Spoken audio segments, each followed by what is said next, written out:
things will happen in your life and you'll come up upon situations that will expose something that you would prefer to hide, and what you do next determines whether you get healed. So Naaman went to his master and told him what the girl from Israel had said. Verse 5 says that the king said, by all means go. I will send a letter to the king of Israel. So Naaman left, taking with him 10 talents of silver, 6,000 shekels of gold. That's like 75 pounds of each. So Naaman is going to Israel with his resources to attain healing. He's gonna deal with this like he always deals with things, because he's a great man. He's a persistent man. He's a prepared man. He's a powerful man. He's other things that start with the letter P as well. And the letter that he took to the king of Israel read, with this letter, I am sending my servant Naaman to you so that you may cure him of his leprosy. There's all kind of stuff wrong with that sentence. It's like the telephone game we used to play when you pass a message along to somebody and it starts out, we're having chicken for lunch, and it ends with, I'm dying of cancer. And you pass it down and it only takes 3 people. This chain of communication has polluted the message itself, because number one, the servant girl didn't say the king can heal him. It said the prophet can. And sometimes we run to the wrong people because we have our own ideas about where our help comes from. Talk to me. And it's not the king that is going to have the faith to get him healed. It's the prophet. His name is Elisha. But the king sends the commander to the king because, this is to me the most logical way to get him healed. We'll go straight to the top. But watch the king's response. And this is kind of interesting, because when the king gets the letter and Naaman shows up with all of the accumulated wealth that he believes it's going to take to get him healed, you know how we have our own ideas about what it's going to take to make a change in our life. And I'm going to do it. I'm going to do it. I'm going to go back. I'm going to get my degree. I'm going to go back. I'm going to get my degree. And I'm going to eat so much kale. It's going to be coming out of my nose. I'm not eating gluten again until 2024. I'm going to do hot yoga and cold yoga and powerlifting. And I'm going to do it. I'm going to do it all. I'm going to read my Bible. I'm going to delete every social media off my phone. I'm never going on Facebook again. I'm going to get my face in the book. And he shows up with all the stuff that he thinks he's going to need to get healed. But as soon, verse 7, as the king of Israel read the letter, he tore his robes and said, am I God? You want me to do what? I got this friend, y'all. His name is Alex Early. He was my college roommate, and he used to make prank phone calls in college, and they were hilarious. Most of them were clean. We were Christians, but he had the ability to push people to their breaking point. He was a big fan of a guy at the time who did prank calls named Roy D. Mercer. And this guy was famous for taking people right to the edge. And so we would laugh, and we still have these phone calls recorded. And one day I'm going to release them on SoundCloud.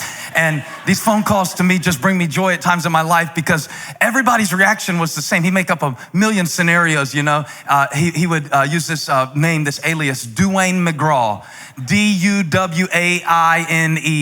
and put a thing over the E because it's French. My name is Dwayne McGraw.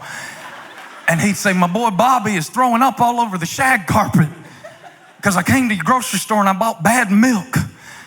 And they would always say this, no matter what scenario he made up. One time it'd be Bobby's throwing up on the shag carpet. One time it'd be I took my trousers to your laundromat and they shrunk up and now they're coming up around my thighs and I look like a European and But whatever scenario he would bring up, their response was generally the same. What do you want me to do about it?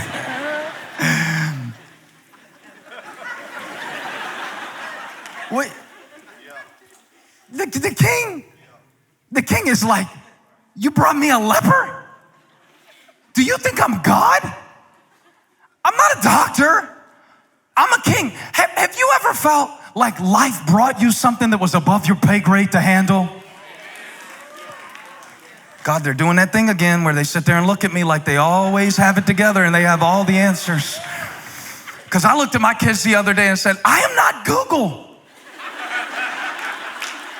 I am not not a search engine. I do not know. Furthermore, I do not care. Get out of my face.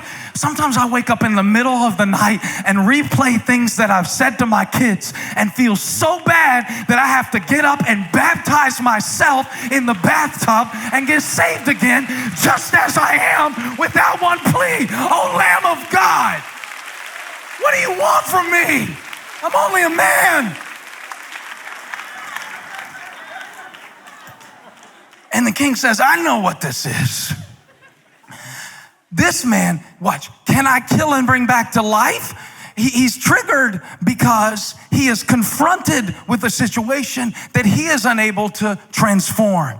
And whenever life presents you with something that you were not equipped for, so you got to be a dad and you didn't have a dad. You got to pay a bill, but God didn't give you a job. You've got to step into something that you've never seen before with the faith to believe that it's already done. And it can be exasperating to the point, watch this, that you allow your past experience to contaminate your perspective of the present moment. Remember what I said, the king of Aram, Ben-Hadad II, would often go and invade Jehoram's land. Jehoram's king of Israel. And so when he gets the letter saying, hey, can you help my guy Naaman? Can you heal my guy Naaman? It triggered within him a traumatic memory of the last time he was attacked. And so he goes off, not because of the situation that he's experiencing, but because of past experiences. Do you ever wonder why you go off and it's inexplicable? Like the level of the offense does not match the level of the outrage, and you wonder why? What was that all about? Have you ever, with the Elevation Church sticker on your car, said some words that weren't bless the Lord, oh my soul, and wonder, you know how y'all think Holly is so sweet?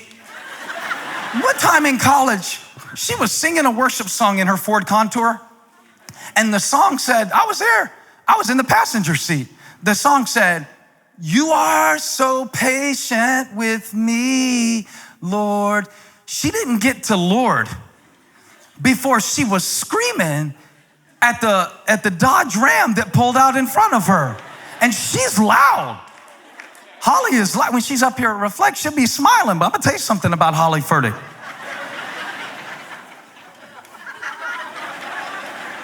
What was that all about? Where did that voice come from? And then the devil starts telling you, oh, well, you know, you're not a real Christian. You're a hypocrite. Some of y'all are gonna lose it before the day is over because of your fantasy football lineup. No, not because of anything significant to anything having to do with real life in any way. Because of other men that have absolutely no effect on you other than $100 at the end of the season. And you wonder, why did I go off like that? It's understandable because we live in not only the age of anxiety, but have you noticed we live in the age of outrage too? How trendy it is now to just get mad about anything that you don't like the first time you hear it. Well, y'all aren't gonna like this part of the sermon, I don't think too much, but can I be honest with you? I don't really care what shoes you wore to church today. No, maybe my perspective is different, but I spend too much time seeing people's butts to care about what you have on your feet today.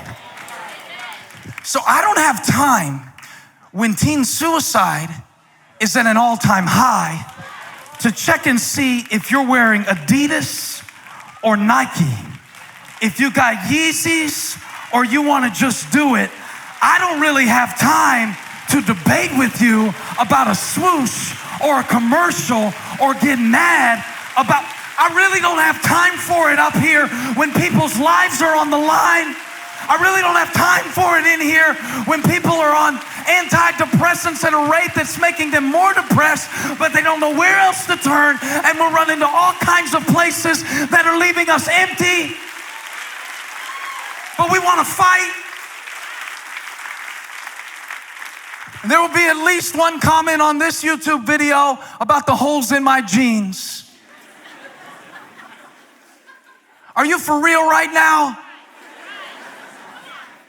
But it triggers something. You're not fighting me over shoes. You're not fighting me over jeans. One woman told me, until you shave your beard, I can't watch you anymore. This is psychotic. She said, I'm praying for you. I want to say, I'm praying for you. I'm going to fast 40 days. If you're that messed up. I don't know why I went off. I think like for me, this is just what I'm working through, and so if this makes you think I'm crazy, you're right. But I'm going through this season of my life where I don't want to keep blaming my environment or consulting things that happened in my life, because the cross of Jesus Christ gives me a new reality. And it really changes everything in the sense that all of my life has to be viewed through that lens of what he did for me and who he says I am. If I'm not careful, I'll be like the king who, when confronted with an impossible situation that reminded him of a past hurt, he inflicted the opportunity of his present moment with the pain of his past. Do you see what I'm saying? He projected. See, every time he dealt with Aram, it was an attack. And now it's an opportunity for this man to be healed and see what God can do. But if what you went through isn't healed by what Christ did for you, you will treat the opportunity like an attack. And I've noticed that, like, I spend a lot of my time fighting stuff that God is actually sending into my life. I spend a lot of my time fighting against people that I'm not really mad at. It's really not them. Tell the person next to you, it's not you, it's me. It's me. I'm a perfectionist.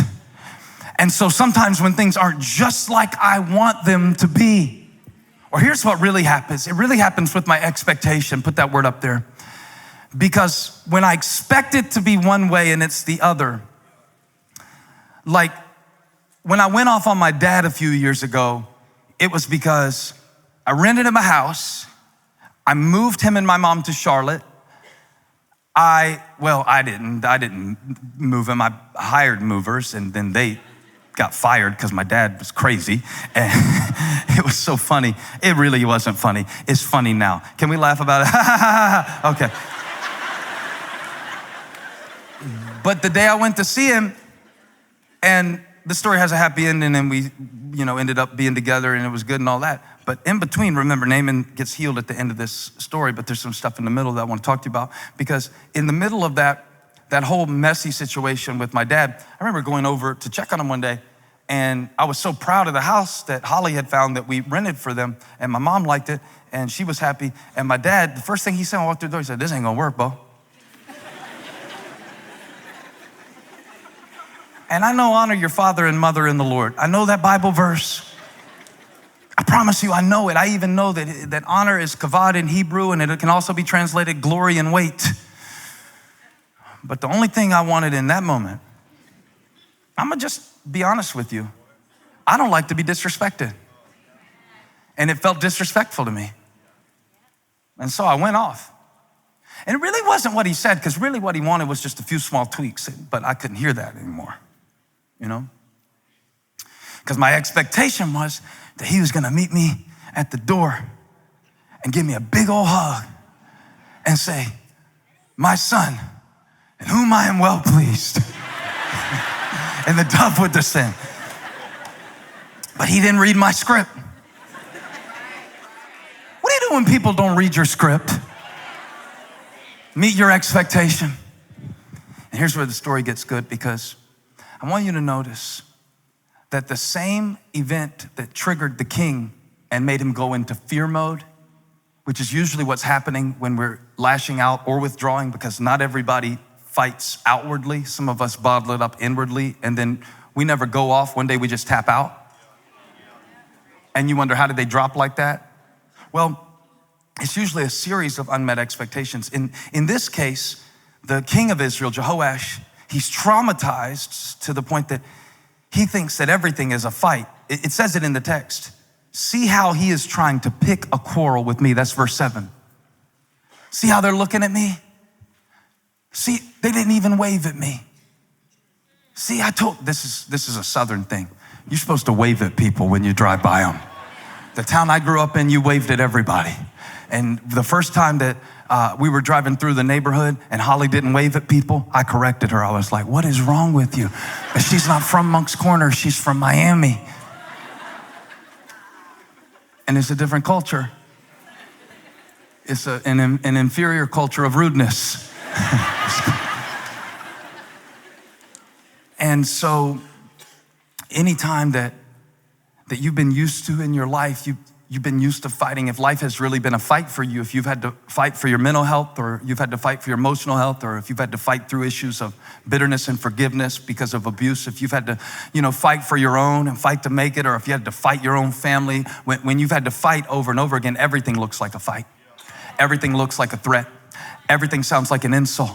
Every time somebody doesn't check on you, it feels like abandonment. It's the trauma that's being triggered. But what's encouraging to me, and what I got up here to tell you about today, because this is pretty depressing so far, but the same stimulus that triggered fear in the king's heart triggered faith in Elisha's.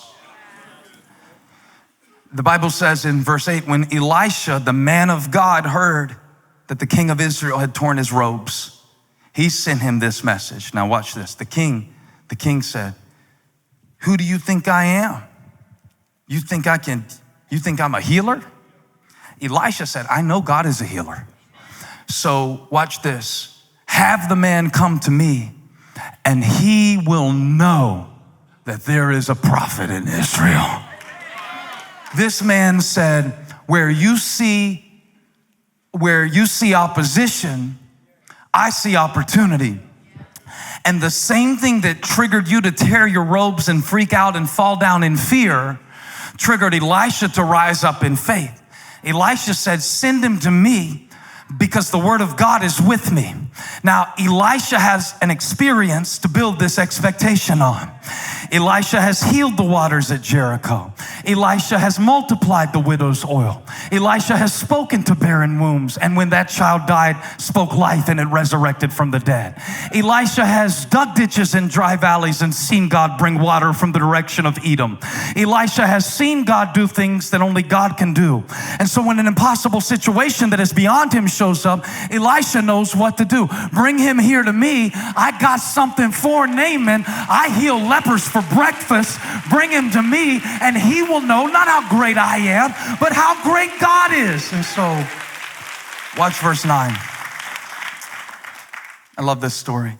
Naaman went with his horses and chariots and his expectations and his leprosy and his greatness and his butt, and he brought it all because he wanted to be healed. I know you want to be healed of something today, even though you've been covering it up. And I know you use your charisma to cover your cracks. And I know that nobody knows how dark the thoughts can really get for you sometime. But I've been doing this too long to sit there and preach to your armor. Hey, thanks for stopping by my YouTube channel. I hope you were blessed today. If you were, share this with somebody. Like and subscribe and leave me a comment. Let me know where you're watching from, what we can pray for you about. Hope to see you back here again really soon.